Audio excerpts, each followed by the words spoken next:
மியான்மரில் இன்று மீண்டும் அடுத்தடுத்து 2 முறை நிலநடுக்கம் ஏற்பட்டதால் மக்கள் பீதி.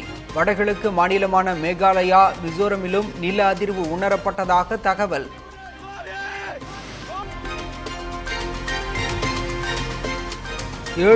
ஏழு ரிக்டர் அளவில் நிகழ்ந்த நிலநடுக்கத்தால் உருக்குலைந்த மியான்மரில் மீட்பு பணிகள் தீவிரம்.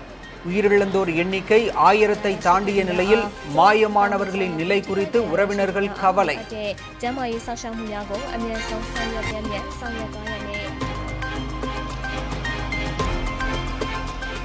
தாய்லாந்து தலைநகர் பாங்காக்கை உலுக்கிய நிலநடுக்கத்தில் இடிந்து விழுந்த அடுக்குமாடி கட்டடம். 6 உடல்கள் மீட்கப்பட்ட நிலையில் காணாமல் போன 48 பேரை இடிபாடுகளில் தேடும் பணிகள் மும்முரம்.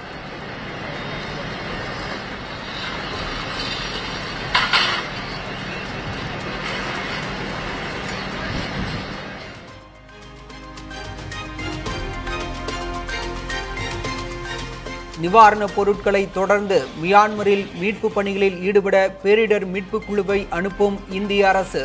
அமெரிக்கா, ரஷ்யா, சீனாவை தொடர்ந்து இந்தியாவும் உதவிக்கரம்.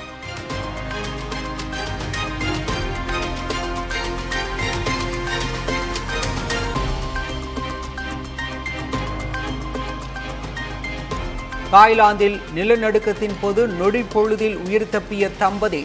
மொட்டை மாடி நீச்சல் குளத்தில் இருந்தவர்கள் தப்பிய காட்சிகள் வைரல்.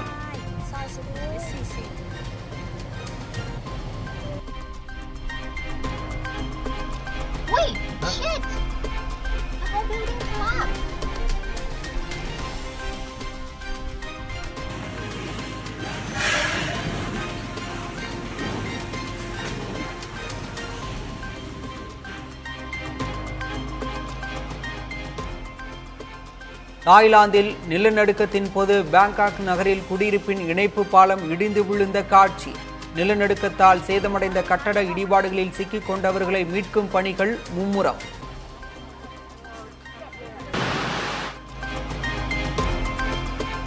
மியான்மரில் ஏற்பட்ட நிலநடுக்கத்தின் தாக்கம் சீனாவிலும் உணரப்பட்டதால் அச்சமடைந்த மக்கள். யுனான் நகரில் நில அதிர்வால் கட்டடங்கள் குலுங்கியதால் வீதிகளில் தஞ்சம்.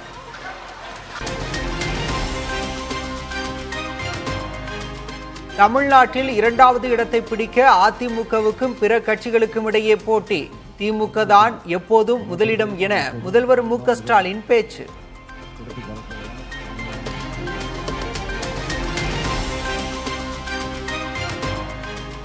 தமிழகம் முழுவதும் ஊரக பகுதிகளில் திமுக சார்பில் ஆர்ப்பாட்டம். 100 நாள் வேலை திட்டத்திற்கான 4034 கோடி ரூபாய் நிதியை உடனே வழங்க மத்திய அரசுக்கு வலியுறுத்தல்.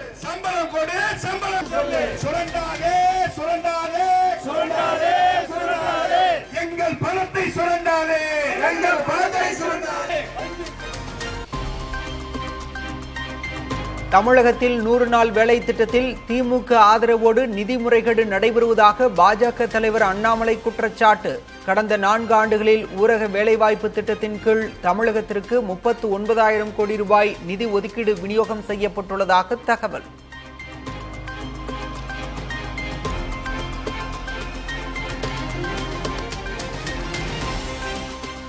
அதிமுக முன்னாள் அமைச்சர் செங்கோட்டையன் திடீரென டெல்லி பயணம்.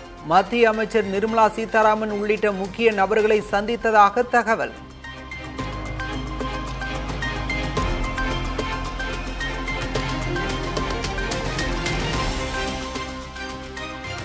செங்கோட்டையன் டெல்லி சென்றது தொடர்பாக தமக்கு எதுவும் தெரியாது. அதிமுக பொதுச் செயலாளர் எடப்பாடி பழனிசாமி பதில்.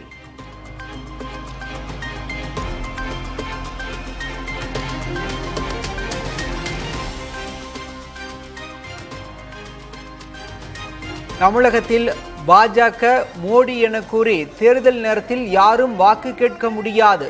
வேலூரில் நடந்த கண்டன ஆர்ப்பாட்டத்தில் அமைச்சர் துரைமுருகன் பேச்சு.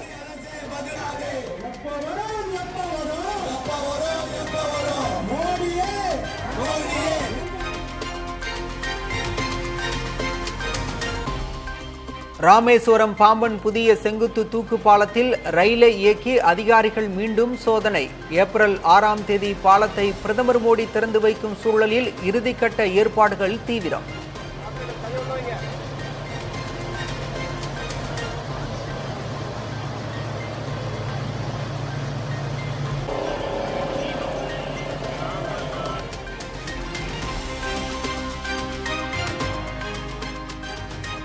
திருச்செந்தூரில் 2வது நாளாக 100 அடி தூரம் வரை உள்வாங்கிய கடல்.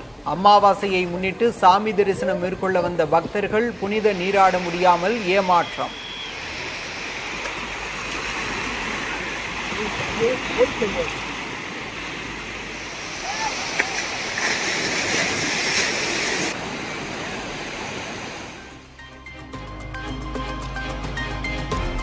பங்குனி மாத அமாவாசையை முன்னிட்டு சதுரகிரி சுந்தர மகாலிங்கம் கோயிலில் பக்தர்கள் சாமி தரிசனம். திரளானோர் வருகை தருவதால் நீண்ட வரிசையில் காத்திருந்து வழிபாடு.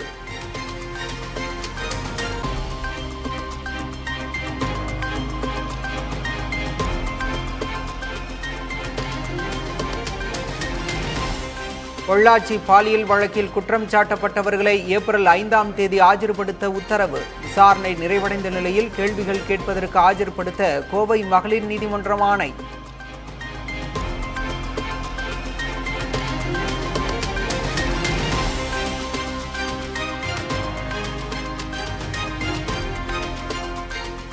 உசிலம்பட்டி அருகே படுகொலை செய்யப்பட்ட காவலரின் உடல் சொந்த ஊரில் 21 குண்டுகள் முழங்க தகனம். அரசின் வாக்குறுதிகளை உறவினர்கள் ஏற்றுக்கொண்ட பிறகு இறுதிச் சடங்கிற்கு ஏற்பாடு.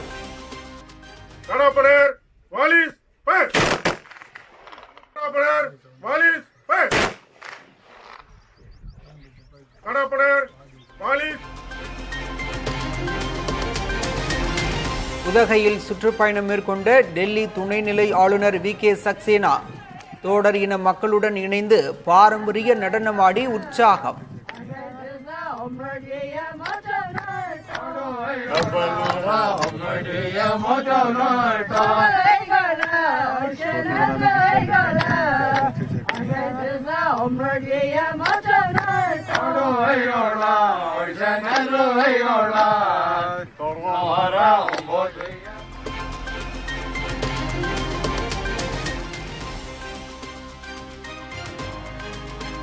எல்வி மார்க் 3 வகை ராக்கெட்டிற்கு புதிய வகை செமி கிரையோஜெனிக் இன்ஜினை உருவாக்கி இஸ்ரோ சாதனை.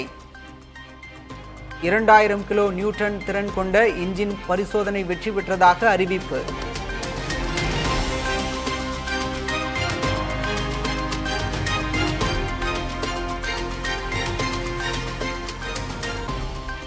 மக்களிடமிருந்து பணத்தை கொள்ளையடிக்கும் ஏஜெண்டுகளாக வங்கிகளை மாற்றிய மத்திய அரசு. ஏடிஎம் சேவை கட்டண உயர்வை சுட்டிக்காட்டி காங்கிரஸ் தலைவர் மல்லிகார்ஜுன் கார்கே கண்டனம்.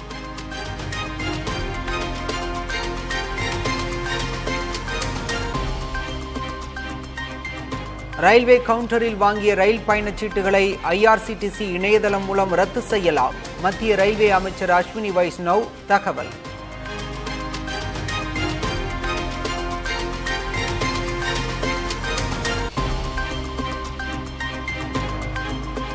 கனடா பிரதமர் மார்க் கார்னேவுடன் தொலைபேசியில் உரையாடியதாக அமெரிக்க அதிபர் ட்ரம்ப் தகவல். அரசியல், வர்த்தகம், பொது தேர்தல் உள்ளிட்டவை குறித்து ஆலோசித்ததாக ட்ரூத் தளத்தில் பதிவு.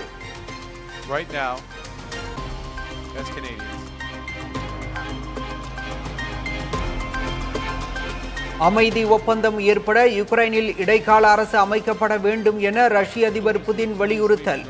ஜனநாயக பூர்வமான தேர்தல் நடத்தப்பட வேண்டும் எனவும் கருத்து.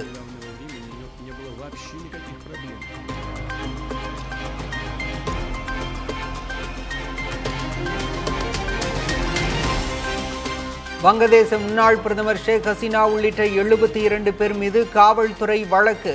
முகமது யூனுஸ் தலைமையிலான இடைக்கால அரசை கவிழ்க்க சதி செய்ததாக குற்றச்சாட்டு.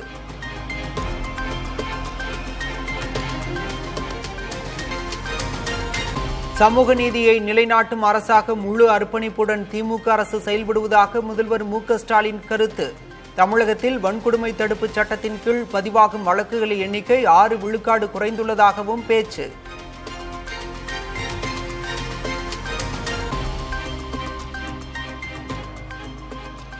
சாதி பெயருடன் கோயில் திருவிழாக்களை நடத்த அனுமதிக்க கூடாது. இந்து சமய அறநிலையத்துறைக்கு சென்னை உயர்நீதிமன்றம் உத்தரவு.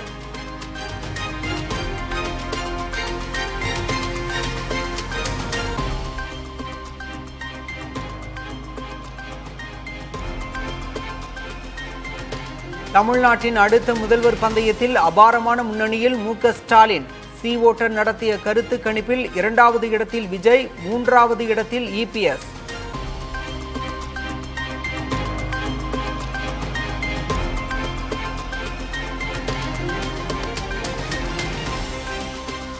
இரண்டாயிரத்து 26 தேர்தலில் திமுகவுக்கும் தாவேகவுக்கும் இடையே மட்டுமே போட்டி என விஜய் கூறிய விவகாரம். தொண்டர்களை உற்சாகப்படுத்த விஜய் பேசியிருப்பதாக அதிமுக பொதுச் செயலாளர் இபிஎஸ் கருத்து. தொண்டனை உற்சாகப்படுத்துவதற்காக அவள் அப்படி கருத்து சொல்லுவாங்க. இந்த எல்லா கட்சி தலைவர்களும் அப்படித்தான். சென்னை நுங்கம்பாக்கம் முத்துமாரியம்மன் கோயிலில் திருப்பணிகள் ஏப்ரல் மாதத்தில் தொடங்கப்படும். இந்து சமய அறநிலையத்துறை அமைச்சர் சேகர் பாபு அறிவிப்பு.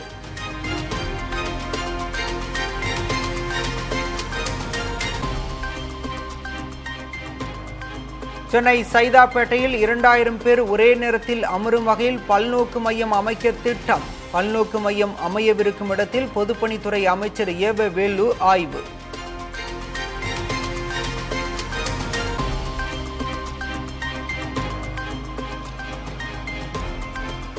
திமுகவை தோற்கடிக்க வலுவான கூட்டணி தேவை என புதிய தமிழகம் கட்சி தலைவர் கிருஷ்ணசாமி அறிவுறுத்தல். ஆட்சி அதிகாரத்தில் பங்கு என்ற பரந்த மனப்பான்மை வேண்டும் என்றும் கருத்து.